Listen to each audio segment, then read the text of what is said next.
Perkataan saka berasal dari Jawa iaitu pusaka yang merujuk kepada warisan. Namun saka juga boleh merujuk kepada sejenis makhluk halus yang dipelihara bagi tujuan memelihara diri. Saka ini biasanya diwarisi turun-temurun oleh waris walaupun tanpa pengetahuan mereka. Terdapat juga pendapat yang menyatakan bahawa saka ini boleh diwariskan kepada sesiapa sahaja dan sekiranya tidak diwarisi, pemilik saka akan sukar mati atau sakanya akan membuat onak dengan mengganggu jiran-jiran. Pada video ini, admin akan ceritakan kepada anda kisah-kisah saka di Malaysia dan pasti akan membuat anda meremang. Di sini terdapat 5 kisah saka turun-menurun paling menakutkan di Malaysia yang ramai tak sangka.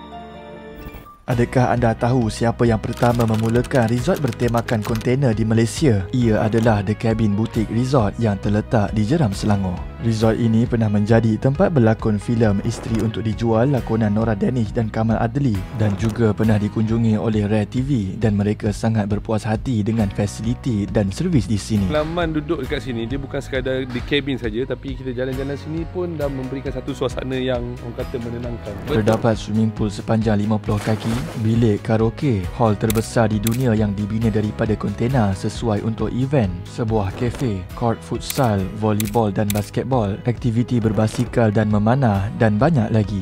The Cabin sangat sesuai untuk aktiviti keluarga besar anda dan juga aktiviti team building.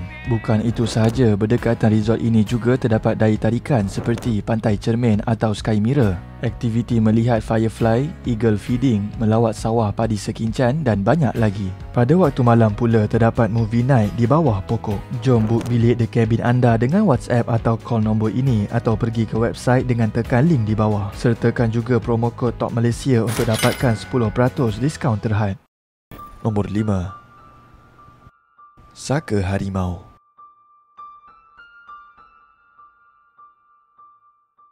Saka harimau merupakan jin yang menyerupai seekor harimau dan ia ditugaskan untuk menjadi kodok menjaga rumah, kebun atau tanah. Ia juga digunakan untuk menjaga keturunan pemiliknya daripada ancaman musuh yang jahat. Menurut YouTube ML Studios, terdapat pengalaman kisah seram kawannya apabila ternampak akan saka harimau milik nenek sedaranya sedang makan di bawah rumah. Difahamkan sejak kecil lagi dia sudah tinggal bersama nenek sedaranya yang merupakan seorang bidan yang ada membela saka harimau. Menurutnya, dia pernah melihat nenek sedaranya bergegas ke laut sambil membawa upik pinang setiap kali selesai membidankan orang. Dan selepas habis je proses membidankan orang tu, nenek dia ni pun terus bergegas ke laut sambil membawa upik pinang. Difahamkan lagi, di dalam upik pinang atau dikenali sebagai pelepah kelapa, terdapat pulut kuning atau telur rebus untuk dihantarkan ke laut. Namun setiap kali dia bertanyakan akan hal tersebut, nenek sedaranya menjawab apabila besar nanti dia akan mengetahuinya. Seterusnya, ketika dia berumur 11 tahun, pernah berlaku satu kejadian di mana dia terlihat nenek sedaranya sedang menyiapkan satu bekas bertih jagung atau dikenali sebagai popcorn di dapur, di mana satu bekas bertih jagung itu akan diletakkan di bawah rumah bersama satu bekas kemenyan. Selepas itu, pada waktu malam sewaktu sedang tidur, dia akan terdengar bunyi tapak kaki yang sangat pelik bunyinya. Sewaktu semua orang tengah tidur pada waktu malam tu, kawan saya ni terdengar bunyi tapak kaki. Bunyi tapak kaki ni dia agak lain sikit. Lalu dia memberanikan diri untuk mengintai di bawah rumah dan alangkah terkejutnya dia apabila melihat seekor harimau yang sangat besar sedang makan popcorn yang diletakkan di bawah rumah tersebut. Keesokan harinya, demi mendapatkan kepastian, dia telah turun ke bawah rumah dan mendapati terdapat tapak kaki kucing sebesar tapak tangan, seolah tapak kaki harimau. Nenek sedaranya pula menjawab yang datang semalam itulah kawan nenek. Seterusnya, ketika dia sudah menjelang remaja, dia faham akan kejadian yang sering kali dia lihat sebelum ini dan dia diberitahu oleh ibunya bahawa nenek saudaranya ada mengamalkan satu ilmu iaitu saka harimau yang bertujuan untuk melindunginya dan memudahkan kerja-kerja semasa perbidanan. Nombor 4. Saka bidan.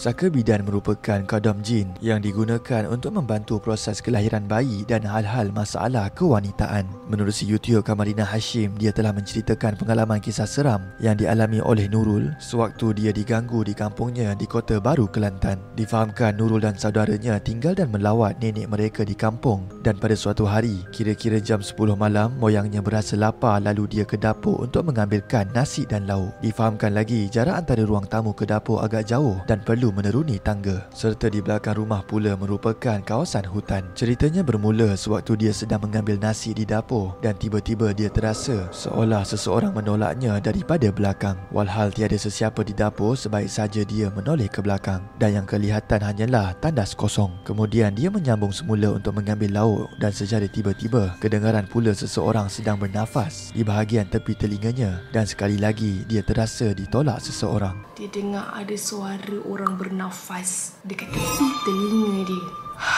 Di samping itu, dalam keadaan dia ketakutan, dia langsung beristighfar lantas berlari menaiki tangga sambil menjerih dan makanan dibiarkan begitu saja. Kemudian saudaranya datang menenangkan dia yang ketika itu sedang menangis ketakutan. Tidak lama kemudian, secara tiba-tiba moyangnya menjerit seolah memarahi seseorang dan menyuruh orang tersebut untuk duduk diam. Tiba-tiba malam tu juga dia dengar moyang dia tiba-tiba menjerit. Woi, turunlah kau. Apa kau buat tu? Tak reti duduk diam. Dia yang kebetulan sedang duduk di beranda luar bersama saudaranya segera berlari masuk ke dalam rumah. Namun mereka amat terkejut sebaik saja melihat moyang mereka sedang bercakap di hadapan dinding tepi dapur. Oleh itu, menurut Nurin, kejadian diganggu yang berlaku terhadapnya itu memang sah terdapat seseorang selain mereka semua. Kemudian sebaik saja ditanya moyang mereka, moyangnya terus menunjukkan jari ke arah dinding sambil berkata, terdapat seorang budak sedang merangkak di dinding. Walhal mereka tidak melihat sosok kelibat sesiapa di situ. Nombor 3.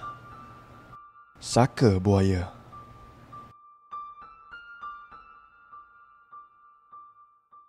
Saka buaya merupakan saka yang menyerupai bentuk seekor buaya untuk memberikan kelebihan kepada tuannya bagi menjinakkan dan mengawal buaya. Ia juga digunakan sebagai pengangkutan dan kodam untuk mencari mayat orang yang lemas di sungai atau mayat yang mati diserang buaya. Menerusi YouTube Farizuan Jamaluddin, dia telah berkongsi video mengenai seorang perempuan dirasuk oleh saka buaya di Pusat Perubatan Islam Nur Zikir, Kampung Mengkuang, Semarak, Bukit Mertajam, Pulau Pinang. Difahamkan melalui perkongsian video tersebut, kelihatan para perawat sedang memeriksa tubuh badan pesakit wanita itu. Beberapa minit kemudian muncul jin gangguan sihir yang dihantar pemilik ke tubuh wanita itu. Hal ini sebaik saja dia muntah ketika ruqyah sedang dibacakan.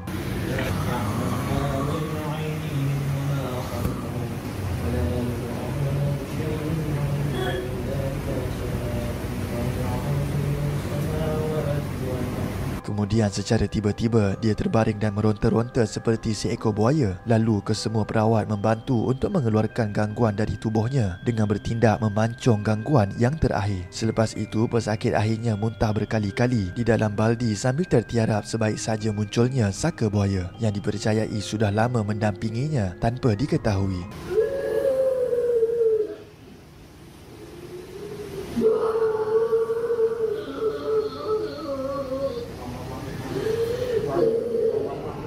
Dan perawat mula bertindak untuk memutuskan pertalian saka daripada badan pesakit. Namun pesakit kelihatan mengerang kesakitan akibat daripada saka tersebut, dan saka itu kelihatan tidak mahu melepaskan pesakit tersebut walaupun pertalian sudah tiada di dalam tubuhnya. Seterusnya perawat berulang kali memastikan agar tubuh badan pesakit bersih daripada gangguan dan saka. Akhirnya rawatan itu berjaya memulihkan pesakit tersebut daripada saka buaya. Nombor 2. Saka hantu raya.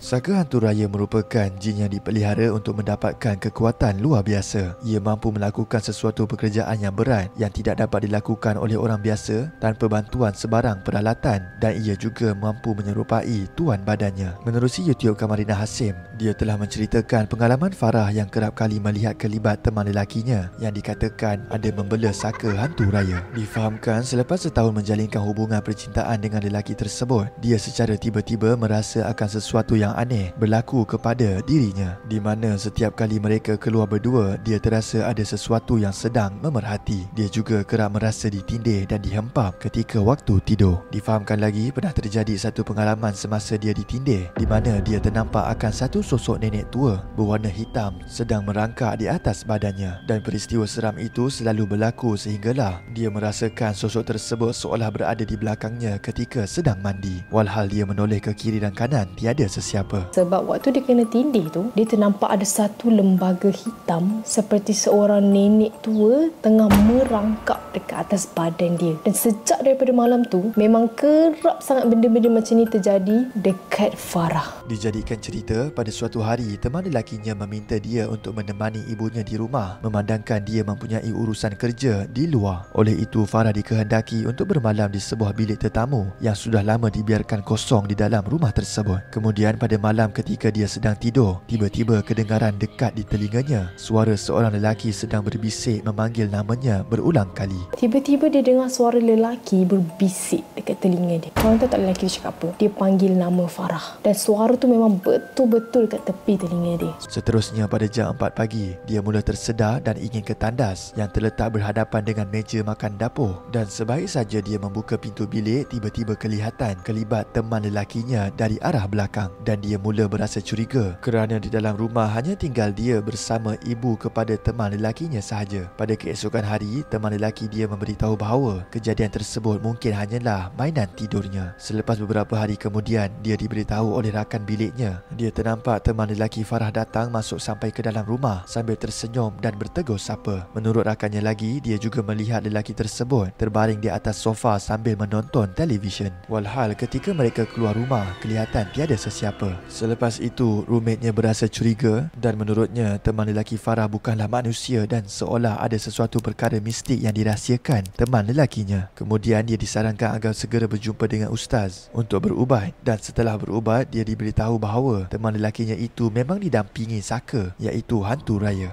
Yang terkejutnya sebab ustaz tu cakap boyfriend dia ni memang ada mendampingi saka, which is hantu raya. Menurut ustaz, saka tersebut juga telah menyukai Farah seperti mana teman lelaki dia menyukainya. Disebabkan itu, saka tersebut selalu mendampingi Farah sewaktu mereka berjauhan. Ustaz juga menasihati dia supaya meninggalkan pasangannya bagi mengelakkan kemudaratan. Selepas 3 bulan berlalu, mereka akhirnya berpisah. Nombor 1. Saka kerabat dan keturunan. Saka keturunan merupakan saka untuk menjaga keturunan daripada diganggu, dan ia akan menjelma sebagai lelaki dalam bentuk yang menakutkan. Oleh itu, musuh akan menjauhkan diri daripada individu yang dijaga. Menurut video TikTok Kowi, dia telah menceritakan pengalaman kisah seram yang dialaminya, iaitu penampakan saka keturunan tuan rumah sewaktu dia dan pasukan memberikan bantuan di sebuah rumah milik seorang pakcik tua. Difahamkan selepas musim PKP, dia berhasrat untuk memberikan bantuan kepada orang yang memerlukan seperti bantuan bahan makanan, kipas dan duit, dan memandangkan pada hari tersebut mereka sudah mengumpul sebanyak 40 pak bahan makanan. Jadi mereka perlu pergi ke 40 buah rumah. Ceritanya bermula selepas waktu maghrib, di mana mereka perlu ke sebuah rumah yang mereka tidak sempat melawat pada siang hari, dan sebaik sahaja tiba, mereka memberi salam dan kelihatan seorang pakcik keluar dari dalam rumah. Lalu mereka dipelawa untuk masuk ke dalam rumah oleh pakcik tersebut. Seterusnya, sewaktu di dalam rumah, kelihatan seorang makcik tua yang berumur lebih kurang 90 hingga 100 tahun sedang terbaring di atas katil. Makcik tua tersebut dipercayai ibu kepada pakcik itu. Kemudian dalam pada mereka sibuk bersembang, tiba-tiba makcik tersebut menjerit seolah memanggil seseorang kerana dia sakit. Mereka semua agak bingung seketika sebelum pakcik tersebut memberitahu bahawa maknya sudah uzur dan nyanyuk. Dalam pada kami tengah bersembang dengan pakcik tu dekat ruang tamu tu, tiba-tiba makcik yang dekat atas katil ni tadi tiba-tiba menjerit seolah-olah suruh memanggil sesuatu. Makcik ni kata, "Tolong panggil desak, aku sakit ni." Selepas itu, sebaik sahaja jeritan itu tidak dihiraukan, secara tiba-tiba makcik itu duduk di atas katilnya sambil menjerit memberitahu bahawa rumah yang dia sedang duduk adalah milik nenek moyangnya. Ujarnya dengan nada marah seolah tidak mahu diganggu oleh mereka semua. Lantas mereka minta izin untuk beredar sebaik sahaja bantuan sudah diberikan. Kebetulan salah seorang daripada pasukan ingin menumpang tandas sebelum pulang, akan tetapi pakcik tersebut memberitahu rumahnya tiada tandas. Oleh itu, mereka sekali lagi berasa curiga dan Dan sebaik saja sedang bersalam-salaman, tiba-tiba pakcik itu menolehkan kepalanya ke belakang sambil menjerit memarahi seseorang dengan menyuruhnya untuk masuk ke dalam rumah. Dan secara tiba-tiba kelihatan pintu rumah tertutup dengan sendirinya walhal tiada sesiapa di situ. Kemudian sebaik saja mereka sudah berada di dalam kereta, tiba-tiba kelihatan pintu rumah terbuka luas dengan sendirinya dan pakcik itu sekali lagi menoleh ke belakang sambil menjerit seolah memarahi seseorang.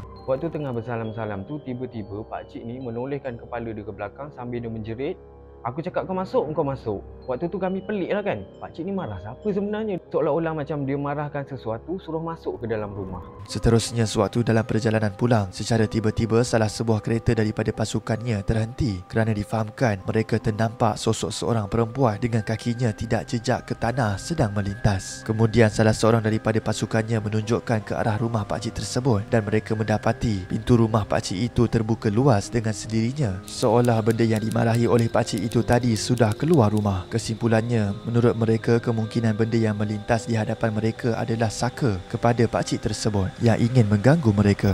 Itu sahaja video pada hari ini. Antara kelima-lima kisah seram ini, yang manakah paling menakutkan, dan berikan sebab-sebabnya. Komen terbaik akan admin pilih sebagai pemenang giveaway duit. Komen juga pengalaman seram anda berkaitan saka dan komen idea video seterusnya.